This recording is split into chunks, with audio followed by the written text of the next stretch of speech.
Всем добрый день, меня зовут Валерия. Сегодняшнее видео по вашей просьбе. Сегодня своими руками в домашних условиях мы с вами будем делать омолаживающий крем, который можно применять для кожи лица и для кожи рук. Я думаю, будет заметна разница между правой рукой, куда я нанесла этот крем, насколько кожа сразу становится подтянута и эластичной, и между левой рукой, на которую я крем не наносила.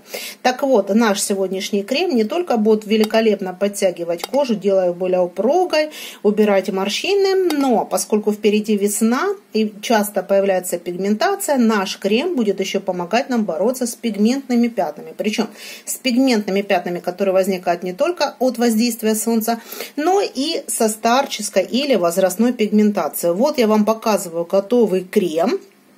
На самом деле он у меня уже отстоялся, фактически загустел, но как готовить его я вам сейчас расскажу.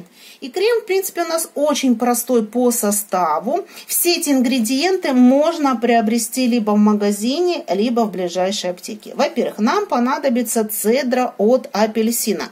Буквально 2 вот таких вот ломтика, которые остаются после поедания апельсина. Очень важно предварительно апельсин тщательно вымыть. Мойте вы его либо с щеточкой. Если апельсины покрывают вот такой восковым каким-то напылением, то вы можете его вымыть с помощью соды. Итак, 2 дольки кожуры апельсина. Дальше нам понадобится 1 столовая ложка риса. Кстати, можно использовать просто рисовую крупу. Главное, чтобы рис у нас был не пропаренный. Любой вид риса, кроме пропаренного. Следующее. Нам понадобится с вами аптечная трава, а именно толокнянка или медвежьи ушки. Мы же с вами будем бороться с пигментацией. Нам понадобится масляный раствор витамина Е или капсулы витамина Е. И также нам понадобится 2 вида масел. Первое жидкое масло – это оливковое. И нам понадобится масло кокоса. В данном случае я буду использовать твердое масло кокоса. То есть вот такое вот. Итак, что мы с вами делаем? Предварительно, часов за 12 до того момента, как мы с вами будем готовить наш крем, мы с вами берем и измельчаем на мелкой терке кожуру апельсина. Если у вас остаются какие-то кусочки, фрагменты, вы их можете мелко нарезать. И при этом мы с вами быстренько промываем рис под водой. То есть, смотрите, не замачиваем, а промываем под проточной водой, смывая только лишь поверхностную грязь. И вот 1 столовую ложку риса мы с вами заливаем либо минеральной водой, либо кипяченой водой. Когда мы с вами перетерли нашу цедру или ее как можно мельче порезали, мы берем небольшую емкость какую-то и перекладываем сюда всю цедру. И теперь к цедре нашей мы с вами добавляем 3, ну в данном случае вот у меня уже четко выверено, 3 столовые ложки оливкового масла. Кстати, если эта смесь постоит, у вас получается замечательное средство для борьбы с пигментными пятнами. Просто вот можно использовать это масло, настоянное на цедре апельсина или каких-то других цитрусовых, и у вас получается великолепное уже осветляющее масло. Кстати, про кожуру цитрусовых, про цедру я делаю очень много отдельных видео, у вас на них ссылка будет либо в правом верхнем углу всплывать, либо я ставлю ее в описании к видео. И зачем нам для нашего омолаживающего крема цедра апельсина? Во-первых, она источник эфирных масел, во-вторых, она источник витамина С, который повышает упругость коллагена и борется с пигментными пятнами. Плюс в масле есть рутин, именно в цедре, точнее, есть рутин, который укрепляет стенки сосудов. Поэтому это получается достаточно универсальная смесь и для омоложения кожи, и для борьбы с пигментными пятнами. И теперь смотрите, мы вот эту нашу смесь должны с вами отставить часов на 12. Но я обычно делаю все это перед сном, а утром уже занимаюсь приготовлением крема. И что мы еще с вами отставляем часов на 12, это наш рис. Смотрите, рис я уже промыла, просто вот в ситечке под струей воды. Напомню, что нам важно не оставлять его надолго в воде, а очень быстро его промыть, для того, чтобы крахмал из риса не ушел. И теперь смотрите, мы наш рис перекладываем тоже в какую-то емкость, то есть чистый рис. И теперь мы с вами рис заливаем водой, либо кипяченой, либо минеральной из расчета 100 мл. И тоже наш рис отправляем куда-то постоять. Ну, куда? Не в холодильник, а при комнатной температуре часов, опять-таки, на 12. Что у нас с вами будет происходить? Рис будет ферментироваться, и нам нужна как раз-таки вот эта ферментированная вода. Рис в воде отдаст, во-первых, витамины группы В, которые очень нужны для нашей кожи, они водорастворимые. Отдаст часть своего крахмала, отдаст биотин, отдаст минералы, такие как калий, селен, магний, кремний, отдаст алантаин и отдаст рисовые протеины, которые обладают омолаживающими свойствами. Недаром рисовые протеины включают в антивозрастную косметику. И все. Вот два ингредиента, которые у нас требуют предварительной подготовки. Даем им хотя бы ночь остояться, а еще лучше часов 12. И на следующий день уже приступаем с вами к приготовлению. Либо если мы утром с вами сделали, вечером часов через 12 мы дальше продолжаем делать наш омолаживающий крем. Итак, у нас прошло больше 12 часов, и смотрите, что у нас произошло.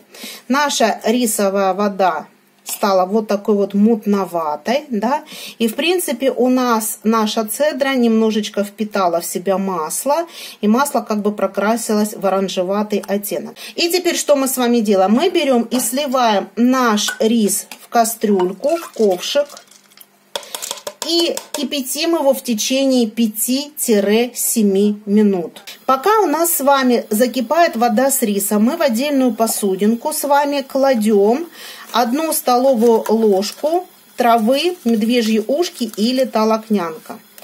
Эта трава богата арбутином, а арбутин используется в косметике именно как ингредиент, который очень мягко, деликатно борется с пигментными пятнами. То есть это не только противовоспалительное вещество, но и отбеливающий компонент.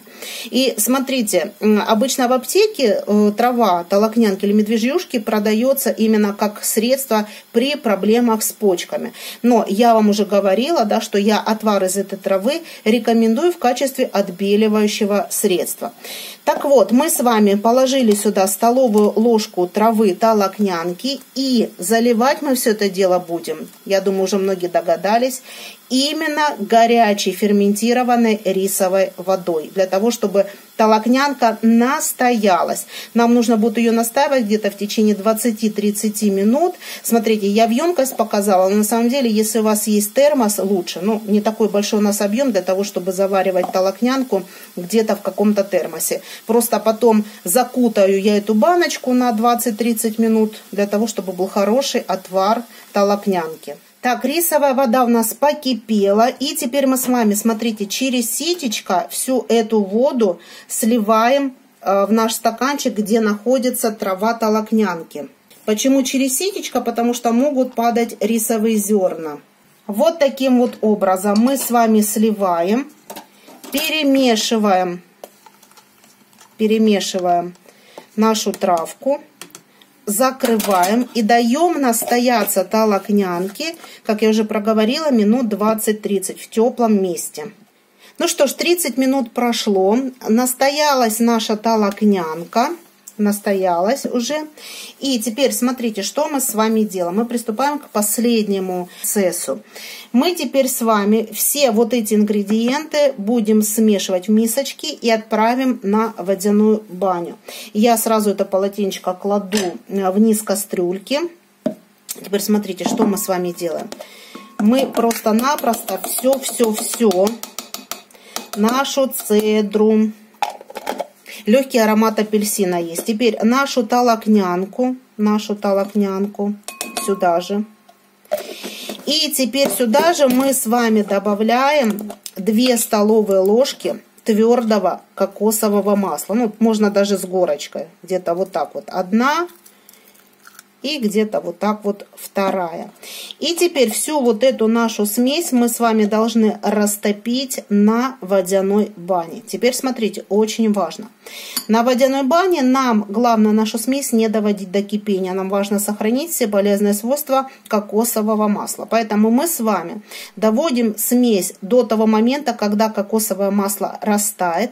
И держим на огне где-то еще минут 5-7, тщательно перемешивая всю вот эту. Пока наша смесь на водяной бане готовится, мы с вами готовимся к тому, что будем ее процеживать, сцеживать. Ситечка у меня достаточно с большими порами, поэтому сюда я еще положу прокладочку. Либо вам нужен кусочек марли, либо какая-то хлопчатобумажная или другая натуральная ткань. Но я обычно делаю из стерильного бинтика для себя вот такую вот подложечку. Все, наша смесь готова, настоялась. И теперь мы ее очень аккуратненько сливаем.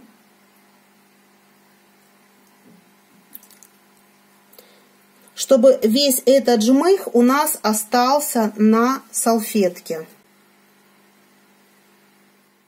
Итак, я слила наш крем в емкость, в которой он будет храниться. В принципе, смотрите, можно разлить в более мелкие емкости, но мне важно сейчас общую массу иметь, поскольку мы с вами будем добавлять витамин Е.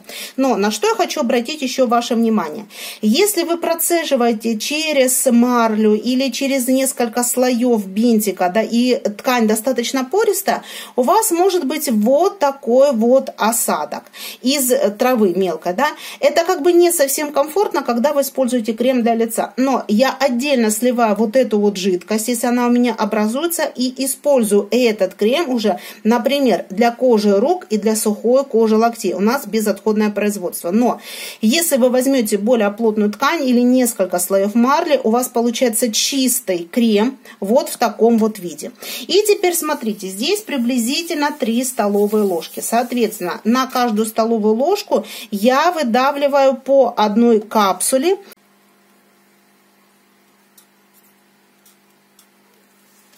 И еще раз напомню, что витамин Е в данном случае у нас служит не только источником, да, как антиоксидант, собственно говоря, витамин Е, но и еще как консервант для нашей смеси, для нашего крема.